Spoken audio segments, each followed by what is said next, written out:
Rachel's eyes light up as she invites him to join her team. She even grabs his chin teasingly, saying, "Gotcha." Now Kang, clearly unimpressed, pushes her hand away and asks why she wants him when she probably has a dozen other suitors. Rachel smirks and replies, "Because I know it'll be much more fun with you." Kang explains he already has a group with Chloe. Rachel says, "That's great. Now they only need 2 more people." Kang is baffled. Doesn't she realize she's risking her own score by teaming up with him? He looks at Chloe, who seems fine with the idea. Turning back to Rachel, he reluctantly says, "All right, we're in your hands." Rachel claps her hands together, declaring, "No turning back now." Curious, Kang asks who else she plans to recruit. Rachel grins and asks if he knows someone named Leon. Kang freezes. Trembling, he wonders what he did in a past life to deserve this. All he ever did was slice fish for 30 years. And now he's being dragged into the lives of Leon, Abel, and Rachel, the very people he wanted to avoid. The girls, while beautiful, aren't the real issue. It's Leon. As the protagonist, his presence could completely derail the future Kang thought he understood. Kang considers backing out, but Rachel doesn't give him a chance. The second he agrees, she submits their team registration, locking him in. For the first time in his life, Kang genuinely wants to cut someone. Chloe notices his distress and asks if something's wrong. She mentions that ever since that hard-working girl entered the room, Kang hasn't seemed himself. Kang shrugs it off, saying he's just surprised to be doing the test with this group. Chloe reassures him, saying she's confident no one in their group is stronger than him. Kang starts to reconsider the situation. He was the one who invited Chloe, so he can't abandon her now. Besides, there really isn't anyone better in the school. Maybe he just needs to be a little more optimistic. He asks Chloe when the team meeting is. She replies that the blonde with the giant airbag said it's at 6 o'clock in the cafeteria. The scene shifts to a Starbucks with 2 S's because why not? Chloe slams her cup on the table, exclaiming how delicious her drink is. Kang, on the other hand, is horrified that her drink costs $35. "Robbery," he mutters under his breath. He grudgingly buys a $7 espresso, the cheapest thing on the menu, and hates every sip. Suddenly, his phone vibrates. It's Rachel pretending she's already at the Starbucks and asking when he'll arrive. Kang tells her to just come in already. Moments later, Rachel appears apologizing for being late, with Leon following behind her. Rachel surveys the room, spots Kang and Chloe, and asks if they waited long. Leon, however, is staring directly at Kang. Kang looks back and immediately notices Leon's friend's orange hair. His first thought, "This guy looks like a delinquent. I thought it would be Abel, but apparently it's this guy." Leon steps forward, offering a polite, "Nice to meet you," introduces himself and compliments Kang on his fight against Knox, saying it was impressive. Kang, observing him, notes, Leon's voice strikes the perfect balance between intelligence and class. Undoubtedly the protagonist of this world, they all sit down. Introductions begin. Leon starts introducing himself as a student of the star class and the leader of their group. Kang feels a pang of jealousy. Not only is Leon skilled, but he's also incredibly handsome, while Kang feels worn down by everything. Rachel, already well known to the group, skips her introduction, passing the spotlight to the next person. A guy introduces himself as Speed Weapon, also a star class student. Kang is unimpressed, thinking the name is so unusual it needs a better explanation. Speed Weapon even has a tattoo of a superhero on his neck, clearly obsessed. Next is Chloe, who introduces herself as Chloe Auditore from the Wolf class, adding that she's here thanks to Guillaume-kun. Rachel can't resist giggling, repeating Kang's name, Guillaume-kun, in a singing voice. Chloe scowls, but quickly composes herself, saying, "It's a pleasure to meet everyone." Now all eyes turn to Kang. He keeps his introduction brief. Kang Guillaume Ma, from the same class as Chloe. The atmosphere in the room feels a bit awkward. Someone breaks the silence by opening a laptop and declaring it's time to start the meeting. A hologram of an island appears on the screen. The leader explains that earlier today during the break, the professors gave each team leader some files. The hologram is a map of where the test will take place. They'll be teleported to the island using subspace technology, but the island itself is real. That means injuries caused by the beast will be real too. Zooming in on the map, Leon points out that their team has been assigned to the northern region. There are 3 other groups on the island, and their goal is to kill as many merman as possible. Since the number of creatures is limited, Leon finishes his explanation, asking if anyone has questions. Speed Weapon raises his hand, asking if the island has sirens and whether they pose any risk. Leon reassures him, saying the professors have already conducted thorough research. Chloe then asks if teams are allowed to attack each other during the test. Leon explains that since the goal is to kill the beasts, groups that engage in sabotage will likely be disqualified. Kang quietly notes that this is disappointing news for Chloe given her background as an assassin. With that, the meeting concludes, and everyone starts leaving. Leon lingers to gather his things, leaving only him and Kang in the room. Kang stands up, intending to slip away unnoticed, but Leon calls out to him. Kang turns, confused. Leon asks where he's from. The question is straightforward enough, but Kang senses a deeper meaning behind it. Leon's gaze is piercing, and Kang struggles to think of an answer. While the question itself isn't unusual, the timing and tone make it feel off. Before Kang can respond, Leon apologizes, saying it was rude to ask so suddenly. He explains that he just had the strange feeling that they were similar. Kang is even more puzzled. While Korean is the official language of this world, other cultures exist, and it's obvious to anyone that Kang is Korean. Why would Leon ask something like that? Leon brushes it off, telling Kang to pretend he didn't say anything and leaves the room. But suddenly Kang places a hand on Leon's shoulder, stopping him. "Wait," Kang says, surprising even himself. Without thinking, he asks, "Where are you from?" Leon raises an eyebrow but calmly replies, "Germany?" He then gently removes Kang's hand and walks away, leaving Kang standing there bewildered. Kang starts questioning himself. Is he overthinking this? Why does he feel the need to ask that? Could Leon be from another world just like him? The idea seems absurd, but Kang can't shake the thought. If you think about it, taking over the protagonist's body would make more sense than taking over a random side character's. He glances at his blade, remembering how his instincts and reasoning sharpen when he activates its power. He decides to test it out, focusing on the existence of Leon in this world. Almost immediately, he feels the strange sensation of a familiar voice whispering to him. The problem, it comes with an intense headache, one even his pain suppression blessing can't fully mitigate. After a moment, he confirms what he already suspected. The Leon he met is exactly like the one from the game. Even the original author couldn't replicate him so perfectly. But still, Leon's comment about them being similar lingers in Kang's mind. Determined to find answers, Kang looks up Leon online, but finds nothing useful. He curses himself for never caring about the male characters' backstories when playing the game. He tries to reassure himself that nothing will go wrong just because he crossed paths with Leon once. If it happens again, he decides he'll consult Medea. One thing Kang does notice, though, is how much calmer he's become in situations he would normally avoid. Perhaps this is the influence of one of his blessings. Opening his skills menu, he sees that his assimilation rate has increased from 2.5 to 6.8. The mental fortitude and weaponry were still the same. Of course, his physical power had increased slightly due to training, and Kang was certain his weaponry skill would rise once he got his hands on the Murasame sword. But what was this assimilation that kept increasing the most? The only different things he had done recently were his fights with Nox and Chloe. So maybe it was related to that. Unfortunately, he had no way of figuring it out on his own, and no one he could ask. Suddenly, a new notification window appeared, informing him that he had achieved a certain number of blessings, and adjustments would be made. Kang was puzzled, but noticed that his pain suppression blessing had been upgraded from 30 seconds to 40. Finally, he was reaping the benefits of his hard work. The sensation of leveling up felt incredible. Time flew by as he trained physically, attended group meetings, practiced with Chloe, and dodged Rachel, who seemed glued to his side. With just one day left, Kang poured everything into his training, slicing even the droplets of sweat as they fell. His precision was impeccable. Proud of himself, he was ready for the exam. Finally, the day arrived. In front of him stood an enormous subspace gate, radiating a completely different vibe from the ones used in training. Someone called his name, and he turned to see the group fully armed and ready. Among them, Rachel's oversized weapon was hard to miss. Though the biggest weapon wasn't exactly her halberd, it's her air balloons. Rachel, as dangerous as ever, teased him about being late. Leon called out to him, saying, "Hurry up," while Speed Weapon said nothing as usual. Chloe greeted Kang cheerfully as he joined at the back of the group. Walking along, Kang was impressed by everyone's equipment. Rachel wielded an S-rank halberd called Vermilion Phoenix.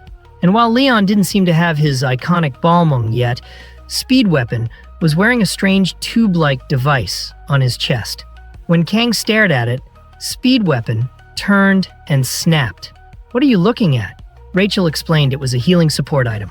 Most impressively, it was an S-rank artifact, which must have cost millions. Kang thought it was amazing, but Speed Weapon warned him to stay away. Suddenly, a voice announced the start of the exam. The professor addressed the group, saying, "Looking at your faces, you seem ready, but remember, you're still cadets, not heroes. Be cautious and don't take unnecessary risks for a few extra credits. Anyone who gets injured can withdraw at any time." Leon stepped forward, rallying the group. "The time has come. Let's give it our best." The day Kang had been preparing for was finally here. Stranger though, Chloe seemed a bit off. When Kang asked what was wrong, she admitted she was uneasy about the possibility of sirens appearing on the island. Kang reassured her, reminding her that the instructors had already cleared the area. He later learned that Chloe's homeland had been one of the most devastated by siren attacks in the past. As the professor signaled for them to step through the gate, Kang ruffled Chloe's hair and said, "Let's go." Blushing, she stammered, "With Guillaume around, there's nothing to worry about." With that, they entered the portal. Suddenly, Chloe heard Kang's voice shouting her name. She snapped out of a daze as Kang asked if she was finally listening. Confused, she wondered if she had lost focus. The group was discussing whether to call an instructor, mentioning their lack of connection in the subspace. Someone was already sprawled on the ground, and the real nightmare had begun. A siren appeared before them. Before that moment, the group had arrived on the island of Scopuli. The trip left everyone vomiting on the ground except Kang, who stood unfazed. Leon, impressed, asked how he was fine. Kang shrugged, saying he had never gotten seasick. Before they could regroup, the first merman appeared. Kang was surprised. It was much smaller than he had imagined. Feeling like a fool for taking it so seriously, he thought the task might be easier than expected. Leon clarified that these were the smallest merman. The closer they got to the central area, the larger they would become. Their first priority was to locate Chloe, who had been separated from the group to scout the area. As they moved through the forest, Leon warned them to stay alert, sensing her nearby. Suddenly, a red blur descended from the trees. Chloe landed in front of them. Kang, amused, asked why she was swinging from branch to branch like a monkey. Chloe admitted she had been trying to stay unnoticed. The leader asked about the situation, and Chloe reported that a cave lay 500 meters ahead. Soon the group stood before the cave, its entrance dark.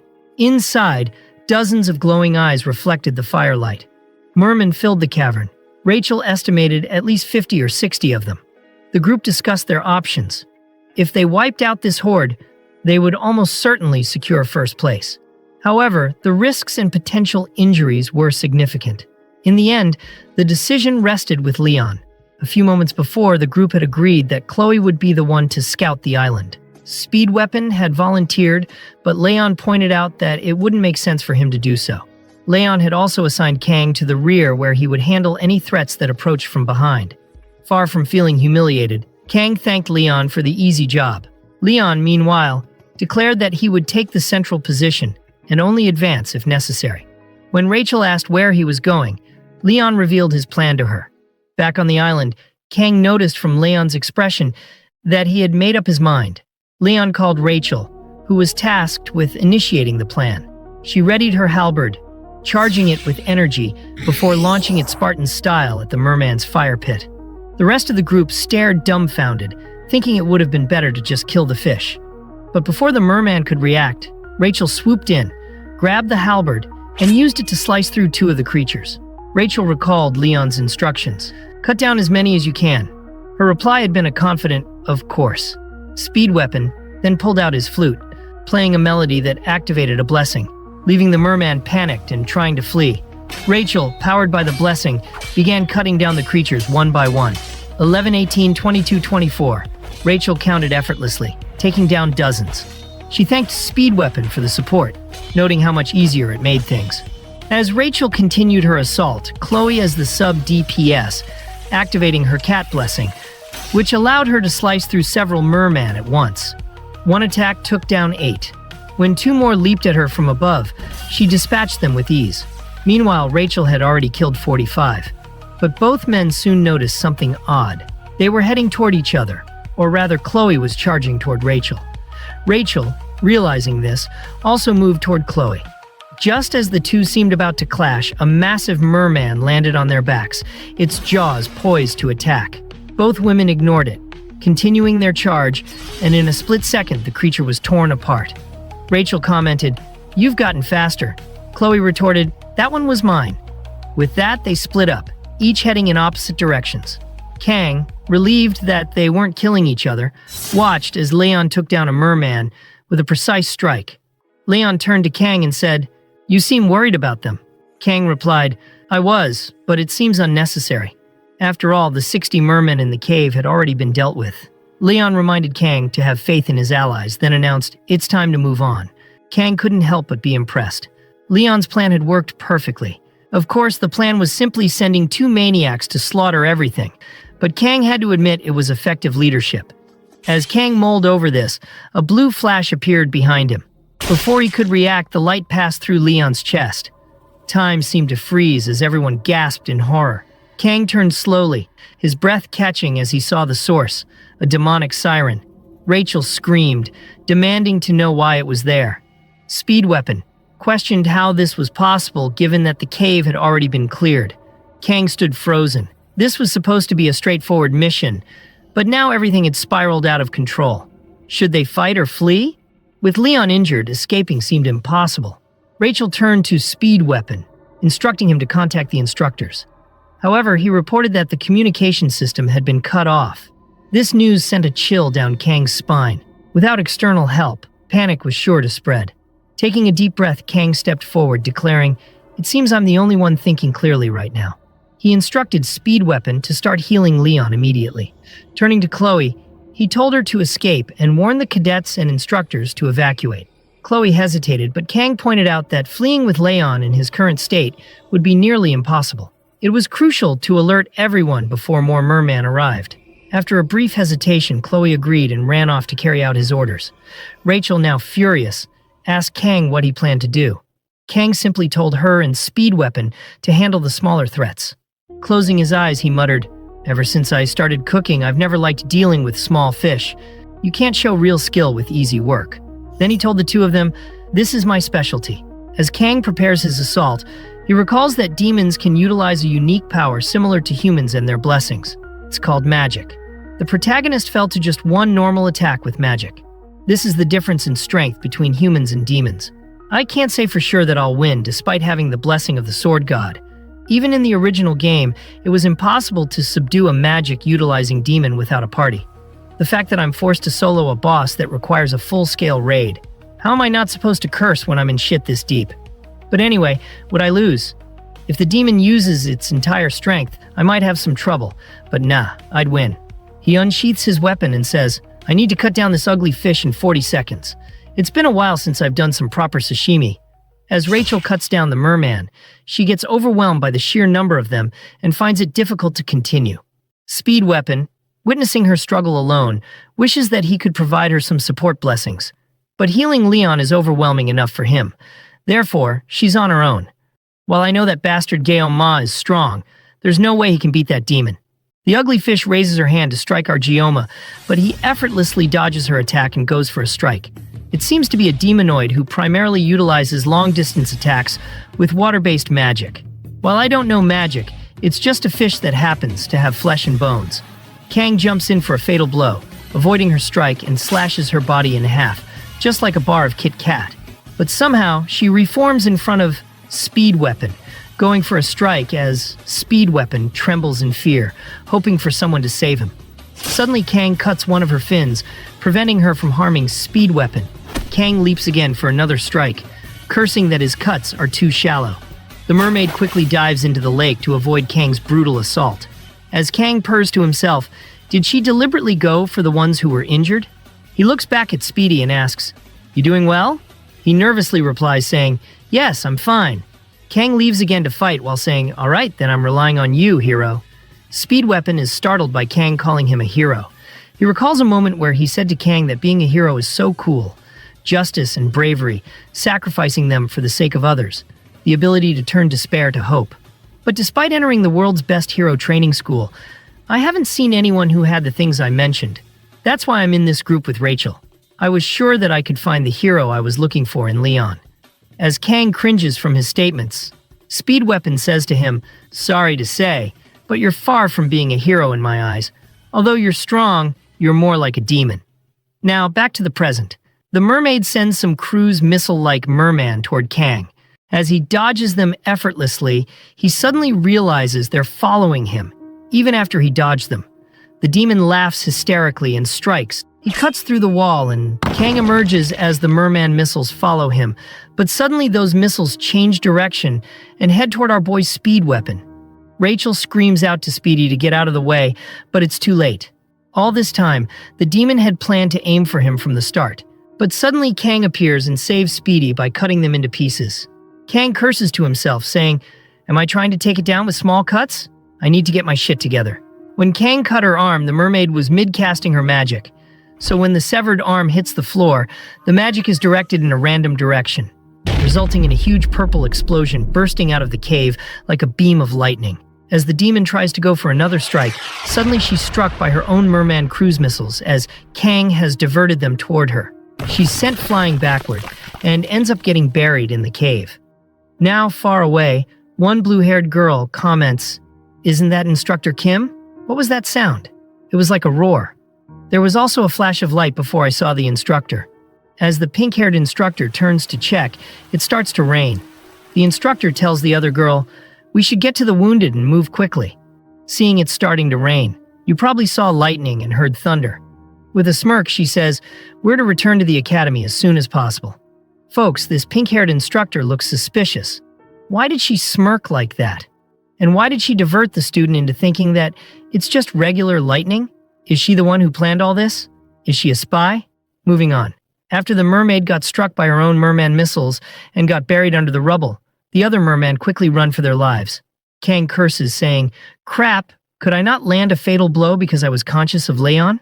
The mermaid was crushed under the debris after the cave collapsed, but she probably isn't dead. The mermaid breaks free from the debris using purple lightning and lunges toward Kang. Kang removes his coat and throws it toward the wind, saying, "Rachel, since the fish are now more or less taken care of, I'll leave Speed Weapon and Leon in your care." Speed Weapon thinks to himself, "I can't believe that Kang is actually facing the demon head-on. Perhaps I'm witnessing a legend in the making." Kang rolls up his sleeves while saying, "I can finally focus. I have 10 seconds left. Now I gotta make up for the lost time." As the demon lunges toward Kang, he closes his eyes and opens them, revealing he had gone God mode. Striking a cool pose, he says, "Even if it's a hot demon chick, I'll cut everything down."